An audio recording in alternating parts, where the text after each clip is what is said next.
Varato dal governo il nuovo decreto anti-Covid con l'obbligo di vaccino per gli over 50, nuove regole per le quarantene a scuola. Da domani in regione si torna in classe, ma 70 presidi firmano per la DAD.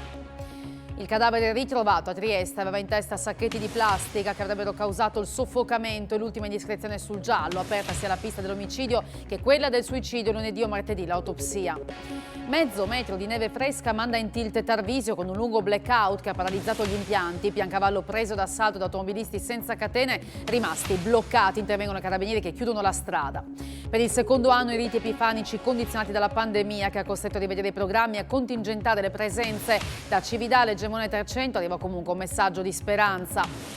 Stadio Franchi stasera a Firenze chiuso con l'Udinese bloccata Udine dall'ASL in isolamento fino al 9. Intanto la Lega Serie A va dal nuovo protocollo con 13 negativi al test. Entro le 24 ore si deve giocare.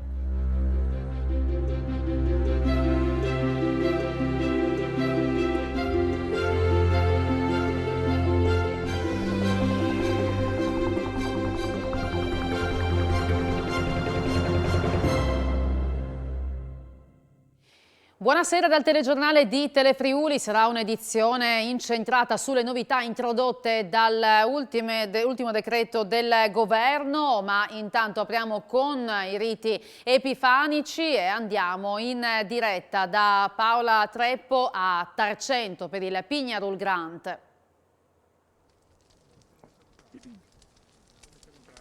Sì, eccoci Francesca, buonasera ai nostri telespettatori. Proprio in questo momento il vecchio venerando insieme al sindaco di Tarcento, Mauro Steccati, alcuni membri della giunta, pochissimi volontari, siamo una trentina sul Pignarul di Grant di Coia a Tarcento.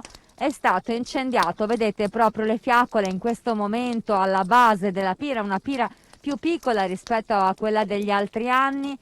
E appunto incendiano il Pignarul 2022 per appunto l'Epifania. Allora adesso il falò brucerà e vedremo poi, non appena le fiamme lo avvolgeranno completamente, vedremo dove andrà il fumo e vedremo il vecchio venerando quale vaticinio darà per il nuovo anno. Ricordiamo che sono state accese in sicurezza altre 15 pire sulle colline tarcentine, le uniche autorizzate insieme a quella di Pagnacco in base alle disposizioni del prefetto Massimo Marchesiello. Massima la sicurezza qui a Coia di Tarcento. E per il momento Francesca ti restituisco la linea per poi eventualmente richiedertela più tardi. Grazie a Paola Treppo, che ritroveremo dunque più tardi. Come abbiamo detto in apertura e nei titoli, ci sono nuove norme anti-Covid che sono state introdotte dal Consiglio dei Ministri. Su tutte l'obbligo vaccinale che riguarda gli over 50, chi si presenterà al lavoro dal 15 febbraio senza Green Pass rafforzato potrà avere una multa da 600 a 1.500 euro. La certificazione verde servirà anche per andare in posta, in banca, per gli uffici pubblici, per accedere ai servizi alla persona. Cambiano anche le regole che riguardano la DAD e le quarantene a scuola. Allora riassumiamo tutto nel prossimo servizio. Non sono mancate tensioni e spaccature, ma alla fine il governo ha deciso la propria strategia per contrastare l'avanzata di Omicron e l'ondata Novax. L'Italia, prima in Europa, introduce l'obbligo vaccinale per gli over 50. Scatterà dal 6 gennaio e se non ci si vaccina con prima dose entro il 1 febbraio scatta la sanzione di 100 euro. Dal 15 febbraio sarà necessario il Green Pass rafforzato per l'accesso ai luoghi di lavoro e così sarà fino al 15 giugno. Saranno esentati solo coloro che presenteranno un certificato medico. Chi ha avuto il Covid dovrà immunizzarsi dopo 6 mesi dalla guarigione. Chi verrà sorpreso al lavoro senza Green Pass rafforzato si vedrà comminare una multa da 600 a 1.500 euro. Dopo il quinto giorno di assenza ingiustificata, il datore di lavoro può sospendere il dipendente fino a 10 giorni, rinnovabili fino al 31 marzo 2022, senza conseguenze disciplinari, con diritto alla conservazione del posto ma senza stipendio. Dobbiamo lavorare per ridurre al massimo le ospedalizzazioni, ha detto il ministro della Salute Roberto Speranza, precisando che i ricoverati non vaccinati sono 2/3 del totale in terapia intensiva e la metà nelle aree mediche. Il nuovo decreto varato dal governo amplia dal 10 gennaio al 31 marzo l'uso del Green Pass rafforzato per alberghi, feste legate a cerimonie, sagre, fiere, centri congressi, ristorazione all'aperto, impianti di risalita, palestre, piscina, sport di squadra e centri benessere anche all'aperto, centri culturali e ricreativi, aerei, treni, navi e trasporto pubblico locale. Dal 20 gennaio servirà il Green Pass base per i clienti di parrucchieri e centri estetici, dal 1 febbraio anche per pubblici uffici, poste, banche e attività commerciali. Sul fronte scuola il governo non ha ceduto, si tornerà sui banchi dopo l'Epifania tra venerdì e lunedì, ma con nuove regole per DAD e quarantene. Si distinguerà tra vaccinati e non solo per chi ha più di 12 anni. Alle elementari, nel caso di un positivo, si resterà in presenza con un test antigenico o molecolare da eseguire subito e un altro dopo 5 giorni. Con almeno 2 casi, DAD per tutti per 10 giorni. Alle medie e alle superiori invece, fino a 2 casi di positività, la classe resterà in presenza con mascherine FFP2 e autosorveglianza.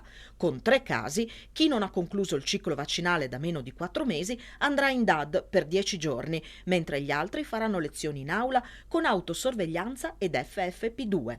Dai 4 casi in su, infine, DAD per tutti. E da oggi è scattata la riattivazione automatica del Green Pass per i guariti dal Covid. Il Ministero della Salute ha infatti cambiato la procedura per i cittadini positivi al virus. Per ottenere lo sblocco della certificazione verde non sarà più necessario il certificato di guarigione, basterà invece l'esito negativo di un test molecolare o antigenico.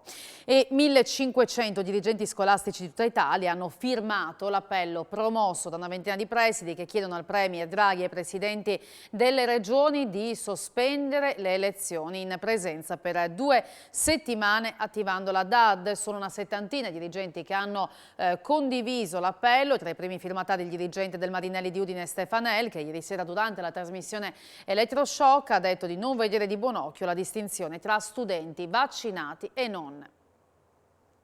Alle superiori DAD al 4° contagio per i vaccinati, al 3° per i non vaccinati. Sorride Stefano. No, non sorrido perché è drammatico, è un sorriso amaro.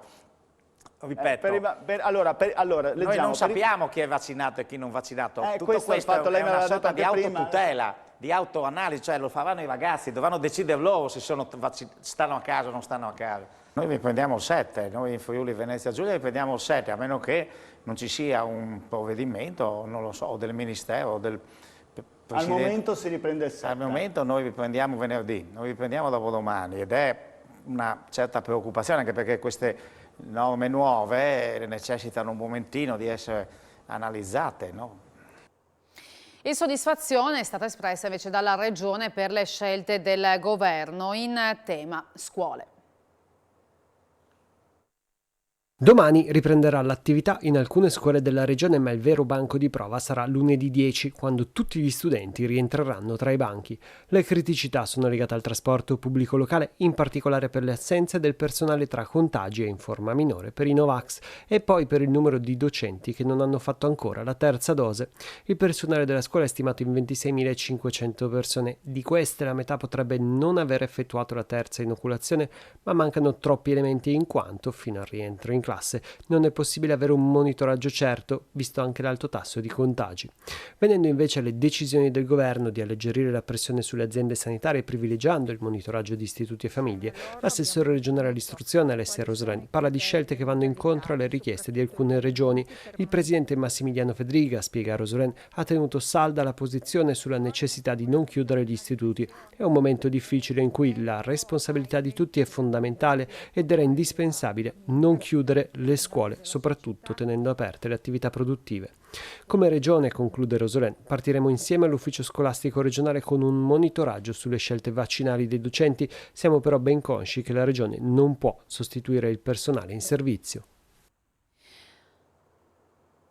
Agire per limitare le conseguenze della pandemia in atto è doveroso, così il presidente di Confindustria Udine Gianpietro Benedetti sull'obbligo di vaccinazione introdotto per gli ultracinquantenni. Una misura utile e spiega che ha l'obiettivo di salvaguardare le persone ed evitare che un'altra ondata in primavera, se si guarda già quanto accaduto, si traduca in un ulteriore aumento dei contagi, con il conseguente sovraccarico degli ospedali che compromette le attività ordinarie a favore dei pazienti per altre patologie. Un fatto questo che secondo Benedetti può avere pesanti conseguenze per i cittadini. Quanto all'obbligo di Super Green Pass per tutti i lavoratori, il presidente di Confindustria Udine ritiene che questa misura eviti paralisi importanti con danni economici alle imprese e alla società in generale. Peraltro precisa in un momento delicato che chiama al consolidamento della ripresa per evitare l'erosione del welfare.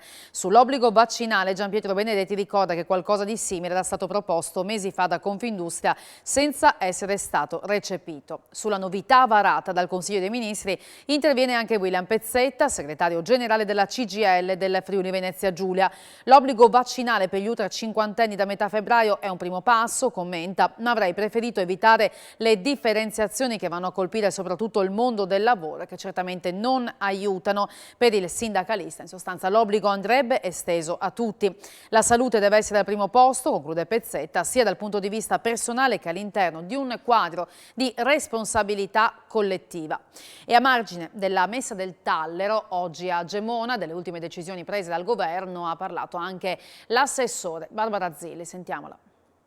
A margine della celebrazione di Gemona, l'assessore regionale Barbara Zilli si è espressa a favore delle nuove restrizioni anti-Covid. Io sono convinta che gli sforzi debbano essere fatti in maniera massiccia per riportare la normalità al Paese. Per quanto riguarda la disparità nelle distribuzioni di fondi tra nord e sud per i piani di rigenerazione urbana, Zilli sostiene che debbano essere rivisti.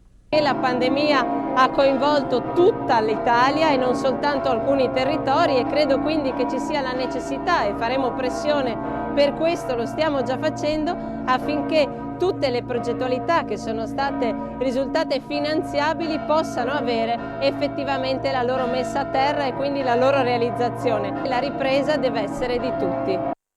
E ancora un record di contagi in regione, dove oggi si è sfondata a quota 4.000, in particolare su 10.131 test molecolari sono stati rilevati 1.833 nuovi contagi, a questi vanno aggiunti 2.326 nuovi casi emersi da oltre 17.000 test rapidi antigenici. Il totale dei casi positivi è stato ridotto di 9 per 5 tamponi molecolari negativi dopo test antigenico positivo e 4 test positivi rimossi dopo la revisione dei casi. Sono 9 le persone morte con Covid nelle ultime 24 ore, tra queste anche un uomo di 55 anni di San Vito al Tagliamento. Le persone in isolamento sono 26.046. Guardando agli ospedali, in terapia intensiva ci sono 30 ricoverati con Covid, più uno rispetto a ieri, mentre i pazienti ospedalizzati in altri reparti sono 306 in discesa. Per quanto riguarda il sistema sanitario regionale, rilevate le positività di 75 dipendenti, invece di 2 ospiti e 25 operatori nelle residenze per anziani. Nell'ultima settimana i contagi in Friuli Venezia Giulia hanno visto un aumento del 170%, un'esplosione che rispecchia la situazione italiana, dove negli ultimi 7 giorni l'incremento è stato del 153%. In regione 3 dei 4 capoluoghi di provincia superano i 1.000 contagi ogni 100.000 abitanti, in particolare 1.384 a Trieste, 1.308 a Pordenone, 1.010 a Udine, a Gorizia sono 856. Il tasso di occupazione dei posti letto Covid in terapia intensiva sale al 16%, nelle aree mediche al 24%. E quanto alla campagna vaccinale, sempre parlando del Friuli Venezia Giulia, il 77% della popolazione ha completato il ciclo vaccinale, terza dose per il 61% dei cittadini, non decollano invece come nel resto del paese le vaccinazioni nella fascia 5-11 anni. Sarà effettuata all'inizio della prossima settimana l'autopsia sul corpo della donna rinvenuto nel parco dell'ex ospedale psichiatrico a Trieste. La procura non conferma ancora l'identità, ma diversi elementi conducono a Liliana Resinovic. L'incarico per l'autopsia verrà affidato domani e poi lunedì, massimo martedì. Il medico legale analizzerà il corpo di donna rinvenuto dai vigili del fuoco ieri pomeriggio nel parco dell'ex OPP. Tutti gli elementi fanno pensare sia Liliana Resinovic, la 63enne sparita il 14 dicembre dalla sua casa nel rione di San Giovanni, in linea d'aria non troppo distante dal luogo del ritrovamento.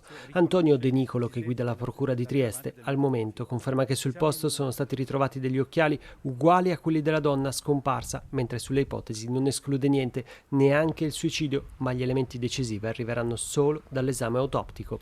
Il marito, Sebastiano Visentin, ieri sera si è recato sul luogo del ritrovamento, ma gli inquirenti, con il PM Maddalena Kergia, non gli hanno consentito di vedere il corpo della donna e ancora non è stato fatto il riconoscimento. L'uomo a quel punto è tornato a casa, dove però non si è sentito bene, e per questo una persona a lui vicina ha chiamato il 118 che lo ha portato all'ospedale di Cattinara per una visita.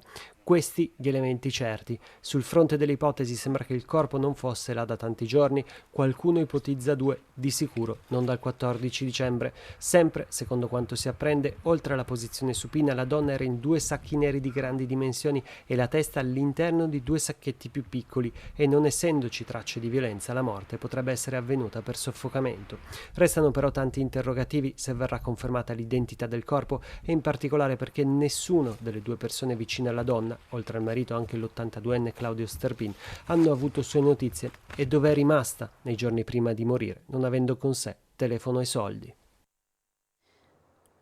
Versa in gravissime condizioni una ragazza di 20 anni di Monfalcone che nel pomeriggio di oggi, mentre stava accendendo una stufa, è stata raggiunta al volto e al tronco da un ritorno di fiamma, riportando ustioni di 2° e 3° grado. È arrivata un'ambulanza sul posto che ha stabilizzato la giovane per poi trasportarla in volo al centro grandi ustionati dell'ospedale di Padova. Sono intervenuti anche i carabinieri della compagnia di Monfalcone. E a Trieste c'è, o meglio dire c'era, un altro giallo, quello del pakistano morto dopo essere precipitato nel vuoto nel parcheggio del Giulia. Oggi 2 persone sono state arrestate per l'accusa di rapina. Non si è lanciato nel vuoto volontariamente e non stava facendo nessuno sport estremo. L'uomo di 36 anni, ritrovato morto nel parcheggio Saba Italia adiacente al centro commerciale Giulia di Trieste, stava scappando. 2 ragazzi di 19 e 20 anni, ma sarebbe coinvolto anche un minorenne, sono stati arrestati dalla squadra mobile di Trieste con l'accusa di rapina. Le indagini sono coordinate dalla procura del capoluogo giuliano, guidata da Antonio De Nicolo. I fatti risalgono alla sera del 3 gennaio. Il pakistano aveva con sé della droga e per questo sarebbe stato aggredito dal gruppo di ragazzi, tra cui c'è anche un italiano, che prima lo hanno derubato della merce per poi picchiarlo. Il 36enne sarebbe quindi riuscito a divincolarsi e nella fuga avrebbe scavalcato il muretto, senza accorgersi che però sotto c'era un baratro. La morte è stata istantanea e il corpo è stato rinvenuto solamente la mattina del 4 gennaio da uno degli addetti del parcheggio. Piancavallo è stato preso d'assalto oggi da turisti, sciatori amanti della neve. Non sono mancati però i disagi tra auto parcheggiate ovunque e lunghe code per salire a causa di chi era sprovvisto di catene ed è rimasto bloccato. Piancavallo preso d'assalto dai turisti. Nella località montana di Aviano si sono registrate oggi tra le 7.000 e le 8.000 presenze. Non sono però mancati disagi, creati per lo più da chi, sprovvisto di gomme invernali e talvolta di catene, ha cercato ugualmente di salire. Il risultato? Lunghissime code, macchine parcheggiate ovunque e carabinieri costretti alle 16 a chiudere la strada. Come al solito ci sono tantissimi sprovveduti che sia questa mattina sia oggi, insomma, si sono recati senza gomme da neve o catene. Molti si sono fermati in mezzo alla strada a mettere sulle catene e chiaramente questo causa problemi. I disagi ci sono stati anche a Tarvisio, dove mezzo metro di neve fresca e un lungo blackout ha paralizzato il comprensorio sciistico del Tarvisiano, creando molti malumori fra gli operatori turistici della zona a causa della rottura di un cavo elettrico di media tensione che è rimasto penzolante sopra la seggiovia Duca d'Aosta, e sono rimaste ferme fino alle 15 7 seggiovie, uno ski lift e tutti i tapirulan. Solo 2 gli impianti che sono riusciti a entrare in funzione, la cabinovia del Lussari e la seggiovia dell'Angelo. La lunga attesa per il ripristino dell'elettricità si è protratta fino alle 13:45, quando i tecnici dell'Enel arrivati da Venezia sono riusciti a riparare il guasto, ridando corrente a tutto il comprensorio e anche alle attività ricettive della zona.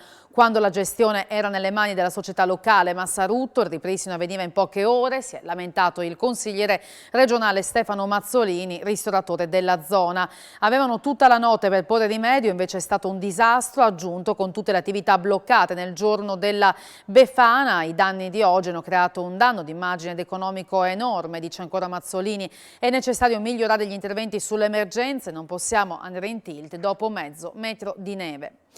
Tornando alla cronaca, c'è stato un maxi furto di rame ieri a Tor Viscosa, con i ladri che hanno agito lungo la rete ferroviaria in prossimità della stazione dei treni, rubando 2 dozzine di grandi bobine di rame del valore superiore ai 50.000 euro. Ad accorgersi del furto è stato un operaio.